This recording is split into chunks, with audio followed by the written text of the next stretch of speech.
जय गुरुदेव। और दोस्तों, मेरे चैनल सिद्ध सावर मंत्र में आपका एक बार फिर से हार्दिक स्वागत। और देखिए, आज की वीडियो में मैं जो आपको कुछ मंत्र मैं आपको देने वाला हूँ वो एक वशीकरण मंत्र है। अब देखिए, कुछ मैं आपको वशीकरण के बारे में बता देता हूँ पहले, कि जब सारे प्रयोग असफल हो जाएं तब आप इस मंत्र को करना। और देखिए, वशीकरण जो आप करते हैं, चाहे वो कोई भी हो, चाहे वो कोई अधिकारी हो, स्त्री हो, या फिर कोई किसी भी प्रकार के आपकी प्रेमिका है, जब आप सात्विक भाव से उस कार्य के करने के लिए वशीकरण प्रयोग करते हैं तो वो उचित भी है। और देखिए, अगर आप वशीकरण करना चाहते हैं तो मैंने आपको पिछली वीडियोज़ में भी बहुत अच्छे तरीके से आपको बताया है कि जब आप वशीकरण करें तो आपके मन में कभी भी कोई अनुचित विचार नहीं होना चाहिए। क्योंकि जब आपके मन में अनुचित विचार होते हैं ना, तो फिर आपका जो साधन है, जो आप साधना कर रहे हैं, वो साधना पूर्ण रूप से ना तो हो पाती है और ना ही वो कार्य कर पाती है। क्योंकि जिस देव से भी आप प्रार्थना कर रहे हैं, जिस देव की भी साधना कर रहे हैं, वो भी आपके मन के भाव को जानते हैं और उसी के अनुरूप फिर आपको उसमें सफलता मिलने में थोड़ा संदिग्ध भी हो जाता है। तो देखिए, वशीकरण आप जब भी करें, अनुचित लाभ उठाने के लिए आप बिल्कुल ना करें। ऐसा प्रयोग करें कि भाई सामने वाला व्यक्ति का, अगर आप उससे शादी करना चाहते हैं तब तो ठीक है, लेकिन अगर आप उसका प्रयोग करके और उसको छोड़ देना चाहते हैं तो ये अनुचित है। इसलिए आप इस चीज़ को ज़रूर ध्यान में रखें। और देखिए, ऐसे प्रयोग करने पर जो भी आपको निश्चित रूप से पाप का भागी तो बनना ही पड़ता है। और बहुत से लोग तो मुझसे ही कहते हैं कि जी आप वशीकरण करके हमें दे दो। भाई, मैं वशीकरण करके आपको क्यों दे दूं? क्योंकि आप तो अनुचित लाभ उठा करके और पतली गली से निकल लेंगे, लेकिन उसका जो पाप है वो कौन भुगतेगा? भाई, वो तो मुझे ही भुगतना पड़ेगा ना। क्योंकि भले ही चाहे आप मंदिर में रहो, भले ही चाहे आप कितनी भी पूजा करो, भले ही आप साधु हो, सन्यासी हो, या फिर कोई गृहस्थ हो, या फिर कोई तांत्रिक हो या मांत्रिक हो, जो भी हो, चाहे आप भगवान के कितने ही करीब हो, चाहे आपने कितनी भी सिद्धियां प्राप्त की है, चाहे आपने कितना भी भजन किया है, अगर आप गलत करते हैं, आप कोई भी कार्य जो सामाजिक दृष्टि के अनुरूप नहीं है, अगर आप उस कार्य को करते हैं तो 100% आपको उसका दुष्परिणाम भुगतना पड़ेगा ही पड़ेगा। क्योंकि देखिए, भगवान के यहाँ माफ़ी किसी को नहीं है। वहाँ तो जो जैसा करेगा वैसा भरेगा, वो कहावत है, चित्रार्थ भी होती है और यही कहावत। तो देखिए, चाहे आप, अब एक साधु है, साधु चाहे वो मंदिर में रह रहा है, रोज वो भगवान के सामने घंटी हिलाता है, रोज वो पूजा पाठ करता है, लेकिन अगर गलत कार्य करेगा तो उसी मंदिर में भगवान भी हैं, उन्हीं उसी मंदिर में पूजा करता है, वो उसी के नाम पर वो खाता है, सब कुछ करता है, लेकिन अगर गलत कार्य करेगा तो 100% उसको भी दुष्परिणाम भुगतने पड़ेंगे। वहाँ माफ़ी नहीं है, चाहे आप रोज घंटे हिलाओ, कोई फर्क नहीं पड़ता इस चीज़ से। तो इसलिए आपको अगर ये चाहिए कि भाई मुझे वशीकरण करना है, तो आपका विचार अच्छे होने चाहिए, शुद्धता के साथ आप वशीकरण करें तो वो अच्छी बात भी है, और नियम के विरुद्ध नहीं होना चाहिए। और दूसरी बात रही मेरी कि भाई मैं आपको वशीकरण करके दूं, देखिए, मैं कभी भी किसी के लिए भी कोई भी वशीकरण नहीं करके दूंगा। मैंने पहले भी बहुत वीडियोज़ में बताया है, ना ही मैं किसी का मारण क्रिया करके दूंगा, मैं कुछ भी नहीं करूंगा, सीधी बात है। हाँ, अगर कोई व्यक्ति परेशान है, मेरे सामने ऐसे केस आए हैं कि जिन्होंने मुझसे फ़ोन पे बात की है, उन्होंने कोई साधना की, साधना की वजह से उनके शरीर में कोई ऐसी चीज़ बढ़ कर के बैठ गई कि भाई वो उनको परेशान कर रही है। था एक लड़का, उसने मुझे फ़ोन किया और फ़ोन पे ही मैंने उसका काम किया है। बस सिर्फ एक बार बोला कि हट जा पीछे, बस। और उसने तुरंत फ़ोन पे ही कहा कि गुरुजी वो अब निकल गया मेरे शरीर से, हट गया है वो। और कुछ ऐसी चीज़ मुझे बता दीजिए कि मैं आगे फिर करूं। और उसको मैंने फिर बताया, हालांकि उसका फ़ोन मेरे पास दोबारा नहीं आया, लेकिन फिर भी भाई जो उसको परेशानी थी तो वो मैंने किया। लेकिन अब कोई उस चीज़ को कहने लगे कि भाई मुझे तुम वशीकरण करके दे दो, या मेरा शत्रु है उसका जो तुम मारण क्रिया करके दो, तो ये सब कार्य मैं नहीं करूँगा, बिल्कुल भी नहीं करूँगा। हाँ, वो अलग बात है कि आप कोई साधना करना चाहते हैं, मैं आपको साधना बताऊँगा, मैं आपको साधना करवाऊँगा, ठीक है, भरपूर मार्गदर्शन दूंगा पूरा पूरा। लेकिन आप सोचे कि आप ही करके दे दो, तो ये संभव नहीं है, सीधी सी बात है। कोई करो या मत करो। तो यहाँ पर भी मैं आपको ऐसा ही एक वशीकरण प्रयोग मैं आपको बताऊंगा जिसे आप कर सकते हैं। और एक बात मैं आपको यहाँ पर समझा देना चाहता हूँ कि कोई भी व्यक्ति ये सोचे कि मैं 10 माला, 15 माला, 20 माला, 25 माला जप करके 1 दिन, 2 दिन, 10 दिन में मैं कोई वशीकरण प्रयोग सिद्ध कर दूं या किसी को अपने वश में कर लूं, तो ये संभव नहीं होता है। हाँ, साबर मंत्रों में होता है, लेकिन साबर मंत्रों में भी टाइम लगता है, क्योंकि वशीकरण जो है कोई छोटी क्रिया नहीं है कि जिसे आप तुरंत आपने किया और तुरंत एकदम से प्रभाव हो गया उसका। वशीकरण क्रिया भी एक ऐसी ही क्रिया है जैसे आप मारण क्रिया करते हैं। तो किसी भी व्यक्ति का मार देना कोई छोटा काम नहीं है, या किसी भी व्यक्ति के ऊपर तंत्र प्रयोग करके उसको पागल कर देना या कुछ भी उसके साथ में ऐसा अनुचित चीज़ें करना, वो छोटी मोटी क्रियाएं नहीं होती हैं, वो बहुत ही तीक्ष्ण क्रियाएं होती हैं और वो जल्दी से आसानी से सामान्य व्यक्ति कर भी नहीं सकता है। तो जो एक तांत्रिक है जिसने क्रियाएं पहले सिद्ध की हैं, तो वो तो एक अलग बात है, वो कर सकता है। लेकिन जो सामान्य व्यक्ति है वो इतनी जल्दी नहीं कर पाता है, उसको टाइम लगता है। और आपको भी टाइम लगेगा, जो नए हैं उनको टाइम लगेगा ही लगेगा। तो इसलिए ये ना सोचें, इस मंत्र को तब तक करते रहें जब तक कि उसमें प्रभाव आपको नज़र ना आ जाए। बस आपको ये ध्यान रखना है। ये नहीं सोचे कि मैं 10 दिन करूं, 11 दिन करूं, बस हो गया। अगर कोई साधना करनी है तो अच्छे से करो। तो देखिए, ये जो साधना है ये किसी भी स्त्री, किसी भी प्रेमिका को अपने वश में करने का एक रामबाण प्रयोग है ये।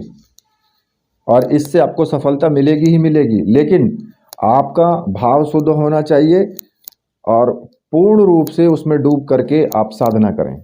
देखिए, इसमें आपको क्या करना होगा, इस जो साधना को करने के लिए आपको जो सामग्री की आवश्यकता होगी, इसमें एक वशीकरण गुटका और एक माला की आपको आवश्यकता होगी, और वो भी माला जो आपकी वशीकरण माला ही होगी, ठीक है।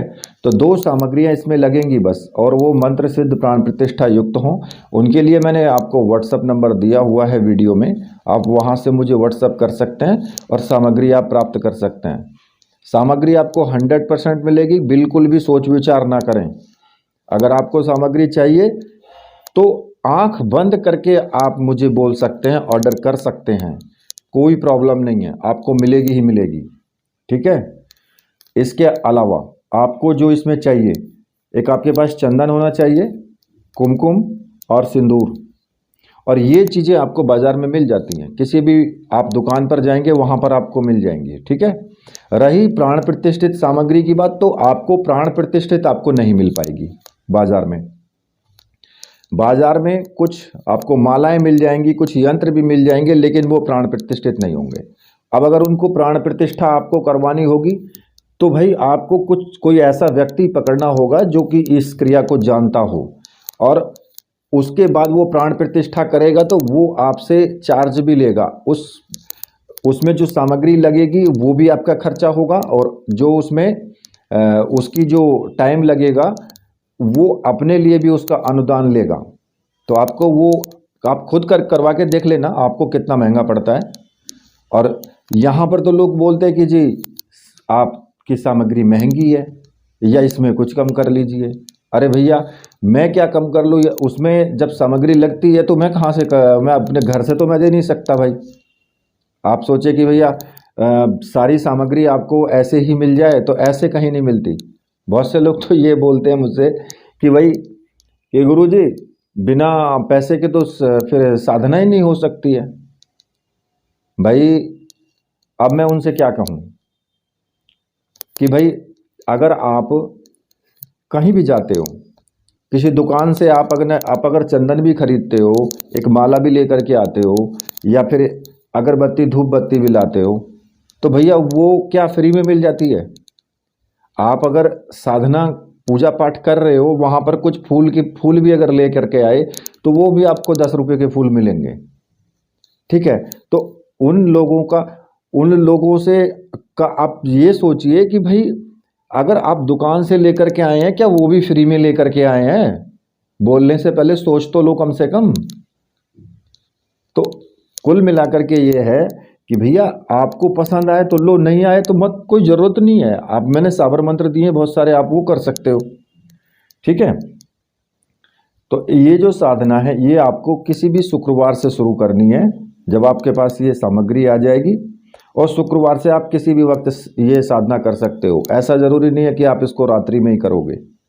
ये आप दिन में सुबह के टाइम ब्रह्म मुहूर्त में भी कर सकते हो, 5 बजे 6 बजे आप कर सकते हो। शुद्ध वस्त्र धारण करके, स्नान आदि करके शुद्ध वस्त्र धारण करें, अपने पूजा घर में ही बैठ करके कर सकते हो। ठीक है, और आप जो कपड़े पहनेंगे वो शुद्ध होने चाहिए, मतलब धुले हुए होने चाहिए। ठीक है, ऐसा नहीं है कि आप कल भी उन्हीं कपड़ों को पहन करके साधना की, आज भी उन्हीं को पहन करके साधना कर रहे हो, तो वो ठीक नहीं है। ठीक है, सामने चौकी आप रख लेना, उत्तर दिशा या पूर्व दिशा की तरफ मुख करके आपको बैठ जाना है। चौकी पर किसी भी रंग का आप कपड़ा बिछा लें। आसन लाल पीला जो भी आपके पास है, सफ़ेद रंग का, वो आप डाल सकते हो नीचे, उस पर बैठना। ठीक है, जब तक पूजन करो तब तक आपके कमरे में कोई नहीं आना चाहिए। आप एकांत में इसको बैठ करके आप पूजन आपको करना है।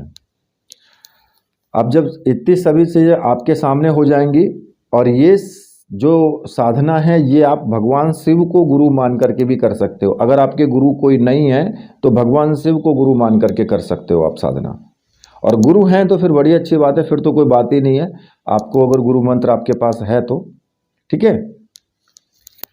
सबसे पहले आपको उत्तर दिशा पूर्व दिशा की तरफ मुख करके बैठेंगे, एक दीपक जला लेंगे घी का। ठीक है, अगरबत्ती धूप बत्ती जो भी आपके पास है वो जला लेना। थोड़े से पुष्प ले लें, लाल रंग के पीले रंग के जो भी हैं। और जो मैंने आपको बताया है चंदन कुमकुम सिंदूर, इन तीनों चीज़ों को मिला करके आपको पानी डाल करके मिला करके पेस्ट बनाना है। ठीक है, जैसे कि आप सिंदूर में पानी मिलाते हो उसी तरीके से पानी मिला करके, और सबसे पहले अपने गुरु का पूजन आपको करना है। गुरु जी को उसी में से आपको टीका लगाना है, तीनों मिक्स करके टीका लगाना है, पुष्प चढ़ाने, धूप दीप दिखाने, और गुरु जी से प्रार्थना करनी है कि गुरुदेव मैं ये वशीकरण साधना करने जा रहा हूँ और इस साधना में मुझे पूर्ण सफलता मिले। आप मुझे आशीर्वाद दीजिए और आज्ञा प्रदान कीजिए।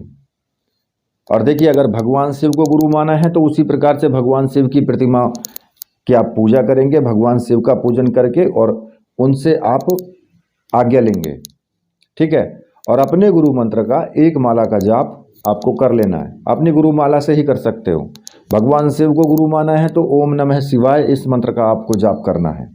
ठीक है, अब जब गुरु जी का पूजन हो जाएगा तो सीधी सिंपल साधना है ये, इसमें कोई आपको तोड़ मरोड़ नहीं करनी है। अगर वो स्त्री या आपकी प्रेमिका जो भी हैं वो अगर आपके सामने नहीं है, ठीक है, आपसे बहुत ज़्यादा दूर हैं, तो आप उनका फ़ोटो रख सकते हो। ठीक है, फ़ोटो आप रख लेना उनका, और उसी फ़ोटो पर आपको ध्यान लगा करके अपने मस्तिष्क में उसका चित्र आपको देखना है, आंख बंद करके, कि इस प्रकार से चित्र को देख करके और उसको ध्यान में लाने की कोशिश करेंगे जब मंत्र जाप आपको करना है। ठीक है, और जो गुटिका है उस गुटिका को, जो वशीकरण गुटिका है, उसको एक प्लेट में रख देंगे, और उस गुटिका पर आपको फूल भी आपको चढ़ाने हैं, और साथ में ही जो लेप आपने बनाया है ना, चंदन का, कुमकुम का और सिंदूर का, आपको उस पर टीका लगाना है, उससे मिला करके, और अपने भी मस्तिष्क पर आपको टीका लगाना है उसी का, ठीक है। और फिर उसके बाद आपको जाप शुरू करना है, और जो आपको मंत्र जपना है वो मंत्र मैं आपको बता देता हूँ। मंत्र इस प्रकार से है, ओम कामदेवाय कामवश्यम कराय अमुकस्य हृदयम स्तंभ मोह मोह वशमान्य स्वाहा। इस मंत्र का आपको जाप करना है। और देखिए, इस मंत्र का जाप आप वशीकरण माला से करेंगे, जो मैंने माला दी है आपको।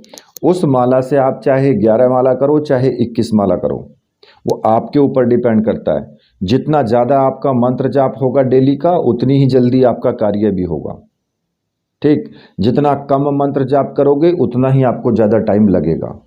अब आप इस साधना को 21 दिन करें, 41 दिन करें, या पुनरावृत्ति करें इसकी।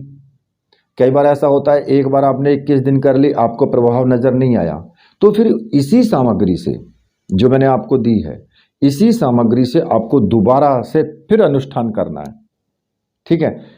तो हो सकता है कि आपको पहली बार में सफलता नहीं मिली, तो दूसरी बार में आपको जरूर मिलेगी।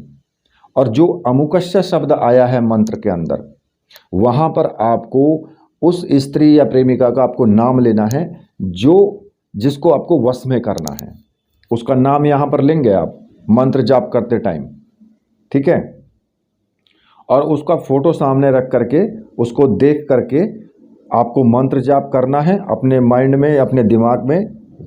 जो आपका आज्ञा चक्र है, उस आज्ञा चक्र में आपको ध्यान में उस प्रतिमा को लाना है कि भाई वो इस प्रकार से है, ऐसी है प्रेमिका। तो आप उसको देख करके दिमाग में ला करके और फिर आपको मंत्र जाप करते रहना है, ठीक है। और जब आप 21 दिन का मंत्र जाप कर लें, उसके बाद आपको क्या करना है कि उस वशीकरण गुटिका को ले करके और अपनी जेब में रख लें, ठीक। माला को अपने गले में धारण कर लें, और उसके बाद फिर उस स्त्री के सामने आप जाएं, और केवल आपको एक बार मंत्र जाप करना है। एक बार मंत्र जाप करें उसके सामने जा करके, आप देखें फिर उस मंत्र के प्रभाव को, कि वो आपके वश में आ जाएगी। और अगर पहली बार में नहीं होता है, एक बार आपने साधना की 21 दिन की, पहली बार में नहीं होता है, तो फिर आप दोबारा से फिर अनुष्ठान करें। इसी सामग्री से आपको अनुष्ठान करना है। और देखिए, अनुष्ठान में आपको नियमों के पालन भी करने हैं, जैसे कि यम नियम के सिद्धांत हो गए, ब्रह्मचर्य व्रत हो गया। और जैसे किसी का बुरा नहीं करना, मतलब आप अपने मन में एक विचार कर लें बस कि मेरे किसी कार्य करने से किसी भी व्यक्ति का दिल ना दुखे, बस इसी में सारा कुछ आ जाता है। कोई और नियम करने की आवश्यकता नहीं है। ब्रह्मचर्य व्रत का जो पालन करेंगे वो तन से और मन से दोनों तरह से होना चाहिए। ऐसा तो ना करें कि मुझे मैसेज किया था एक ने, वो बोल रहा था कि गुरुजी साधना तो कर लेंगे लेकिन ब्रह्मचर्य व्रत का पालन नहीं हो पाएगा, और कोई और उपाय है इसका? भाई क्या बताऊं मैं तेरे को उपाय। जो चीज होनी चाहिए उसे तुम कर नहीं पाओगे, और वो तो महत्वपूर्ण है ही साधना में। फिर मैं इसका क्या उपाय बताऊं? मैं क्या ये बोल दूं कि भैया तुम ब्रह्मचर्य व्रत का पालन भी मत करो और साधना भी करते रहो? ऐसा तो होगा नहीं। एक म्यान में दो तलवार नहीं चलती। क्योंकि देखिए, जो कुंडलनी शक्ति है वो जब आप साधना करते हैं तो ऊर्ध्व गति से चलती है, मतलब कि ऊपर की तरफ उठती है, नीचे से ऊपर की तरफ, आपके सर के ऊपर की तरफ चलती है, सर की तरफ। और जब आप कहते हैं ना कि जब बच्चे पैदा करते हो तो वही शक्ति फिर नीचे की तरफ चलती है। तो दोनों पूरब और पश्चिम हैं तो हो ही नहीं सकता। जब आप मंत्र जाप करेंगे आपकी शक्ति तो वो नीचे की तरफ निकल गई, अगर आपने ब्रह्मचर्य व्रत का पालन नहीं किया तो फिर ऊपर की तरफ जाएगी नहीं, तो फिर फायदा क्या होगा? और कुंडलिनी शक्ति ही मैन होती है, उसी में तो सारी शक्ति समाई हुई है। जितनी भी आध्यात्मिक शक्ति है सब कुछ उसी में समाई हुई है, वही तो जागृत करनी है।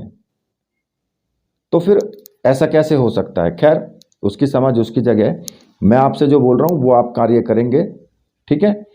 कोई भी अनुभव हो तो किसी को भी आपको नहीं बताना है, चुपचाप साधना करते रहना है। इसी के साथ अब मैं वीडियो को यहीं पर समाप्त करता हूँ। मेरे साथ बोलिए बोलिए वीर बजरंगबली हनुमान जी महाराज की जय। बोलिए मेरे परमहंस गुरुदेव की जय।